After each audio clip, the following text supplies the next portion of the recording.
नमस्कार मित्रों। आज का यह विशेष कार्यक्रम मिथुन राशि के जातकों के लिए है, क्योंकि जून 2025 का महीना आपके जीवन में कई अहम बदलाव और शुभ संकेत लेकर आने वाला है। सबसे बड़ी बात, 15 मई को बृहस्पति देव ने मिथुन राशि में प्रवेश किया है। अब पूरे एक साल तक गुरु आपकी ही राशि में रहेंगे, जिससे आपके जीवन में एक नई ऊर्जा, नई सोच और नई शुरुआत के संकेत मिल रहे हैं। सिर्फ इतना ही नहीं, 18 मई को राहु और केतु का राशि परिवर्तन भी हुआ है। अब आप महसूस करेंगे कि चीजें तेजी से बदल रही हैं, सोच, भाग्य और अवसर सब कुछ नया होगा। खास बात यह है कि इस समय मिथुन राशि पर न तो साढ़े साती है और न ही ढैया, यानी ये समय पूरी तरह आपके फेवर में काम कर सकता है।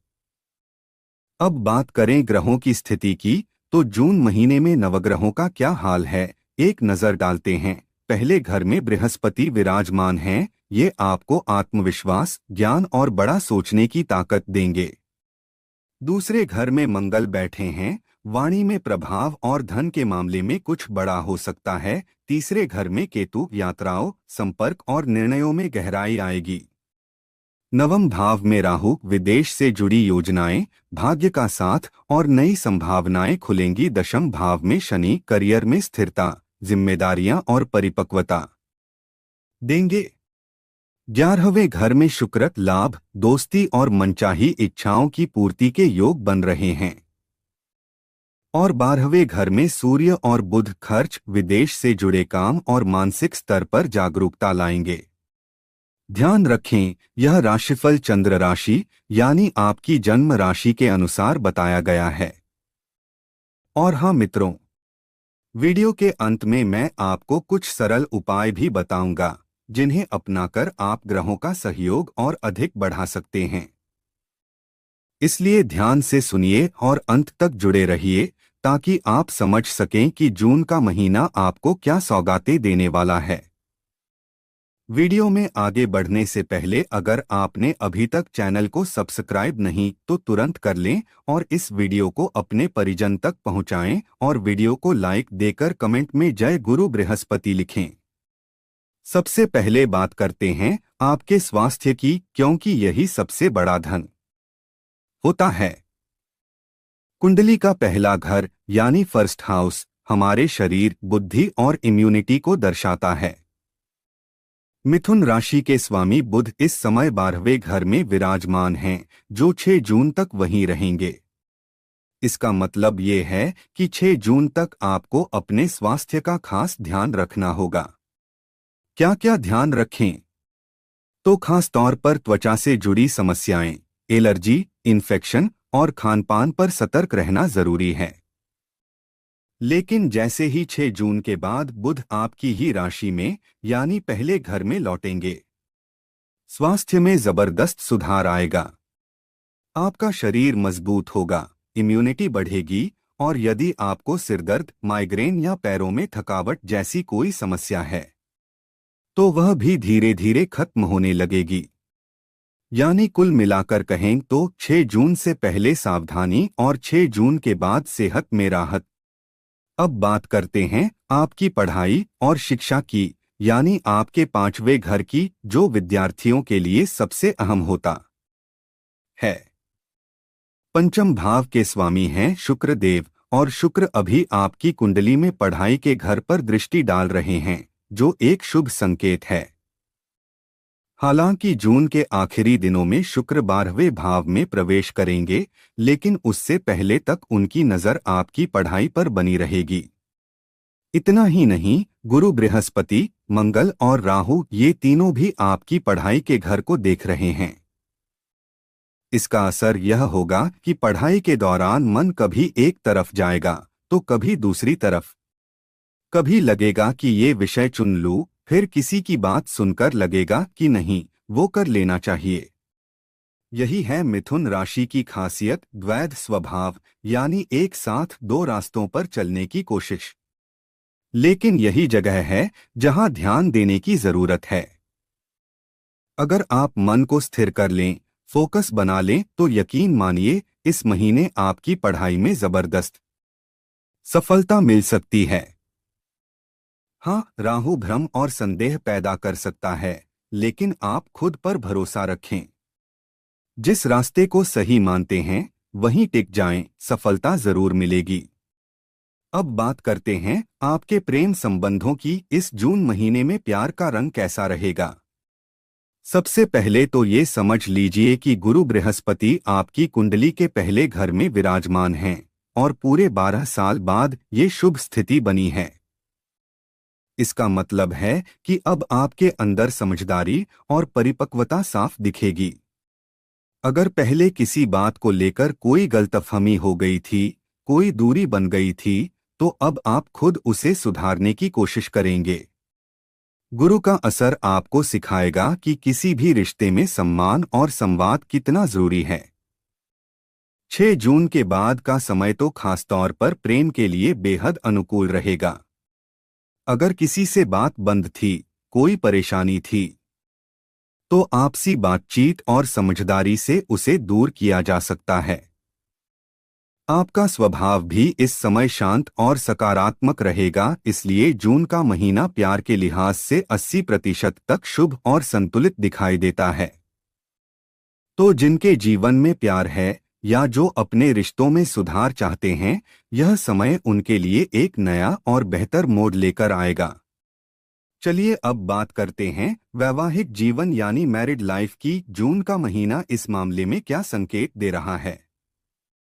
आपकी कुंडली में सप्तम भाव का स्वामी है गुरु बृहस्पति, और इस समय गुरु आपकी ही राशि यानी पहले भाव में विराजमान हैं और सीधा सप्तम भाव को देख भी रहे हैं। इसका मतलब है शादीशुदा जिंदगी में समझदारी और सहयोग बना रहेगा। अब बात करें सप्तम भाव पर दृष्टि डालने वालों की, तो वहां शनि और सूर्य की भी नजर है, पड़ने पर साथ भी देंगे। अगर आप कोई नई प्लानिंग कर रहे हैं, जैसे कहीं घूमने का विचार या कोई घर परिवार से जुड़ा फैसला, तो आप उस पर आगे बढ़ सकते हैं। थोड़ा एडजस्टमेंट करना पड़ सकता है, लेकिन यही तो शादीशुदा जिंदगी होती है, समझदारी और साथ चलना। अब बात करते हैं सबसे अहम विषय पर, भाग्य, करियर और बिजनेस। आपकी कुंडली के अनुसार भाग्य भाव के स्वामी हैं शनि देव, जो इस समय दशम भाव यानी करियर के स्थान में विराजमान हैं। वहीं करियर भाव के स्वामी गुरु बृहस्पति हैं और वो आपकी खुद की राशि यानी पहले भाव में हैं। अब खास बात, भाग्य स्थान में राहु का प्रवेश हुआ है और वो भी पूरे 18 साल बाद। राहु जब भी भाग्य भाव में आते हैं तो वो कामों को थोड़ा टेढ़ा कर सकते हैं, यानी कोई भी काम सीधे सीधे नहीं होगा, बीच में कुछ ना कुछ अड़चन जरूर आएगी। लेकिन घबराने की बात नहीं है, क्योंकि राहु मित्र राशि में हैं और आपके शनि केंद्र में बैठे हैं, यानी मजबूत हैं। इसका मतलब कोई बड़ी बाधा नहीं है। काम जरूर होंगे, लेकिन शर्त यही है कि आप धैर्य रखें और जल्दबाजी ना करें।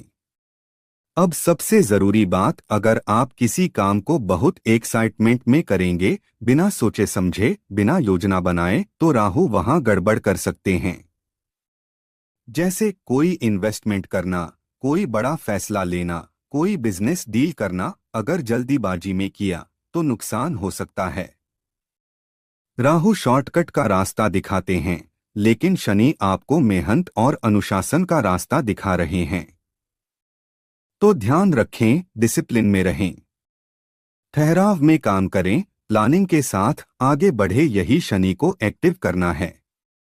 अगर आपने ऐसा किया तो भाग्य भी साथ देगा और करियर में तरक्की भी तय है। वरना जल्दबाजी और बिना सोच के कदम आपको पीछे कर सकते हैं। अब बात करते हैं आपके करियर और कामकाज की दिशा की। आपके कर्म भाव यानी 10वें घर के स्वामी शनि देव खुद उसी घर में विराजमान हैं और लग्न में बृहस्पति का बैठना ये बहुत ही शुभ संकेत है। इसका मतलब है कि आपकी मेहनत रंग लाएगी, आपकी कार्यशैली की तारीफ होगी और आपको पहचान भी मिलेगी। शनि है मेहनत का प्रतीक। शनि को पसंद है ईमानदारी, अनुशासन और निरंतर प्रयास। अगर आप इन 3 चीजों को पकड़ लेते हैं, यानी कि मेहनत करें, डिसिप्लिन में रहें और गलत रास्तों से बचें, तो यकीन मानिए शनि आपको ऊंचाइयों पर ले जाएंगे। मिथुन राशि वालों के लिए ये समय बहुत निर्णायक हो सकता है। अगर आपने लापरवाही दिखाई, काम को हल्के में लिया, तो नुकसान भी हो सकता है। लेकिन अगर आपने फोकस के साथ काम किया, मेहनत में ढील नहीं दी, तो आने वाले 2.5 साल के भीतर आप जमीन से उठकर ऊंचाई छू सकते हैं। बृहस्पति का लग्न में होना बताता है कि आपके पास नॉलेज, अनुभव और समझदारी रहेगी। कोई भी समस्या हो, आप उसका हल ढूंढ लेंगे। और खास बात यह भी है कि शनि और गुरु दोनों ही बड़े लोगों के प्रतीक हैं। इसका मतलब ये हुआ कि आपको अनुभवी लोगों से मदद मिल सकती है, या कोई बड़ा व्यक्ति आपकी मेहनत को पहचानकर सपोर्ट कर सकता है।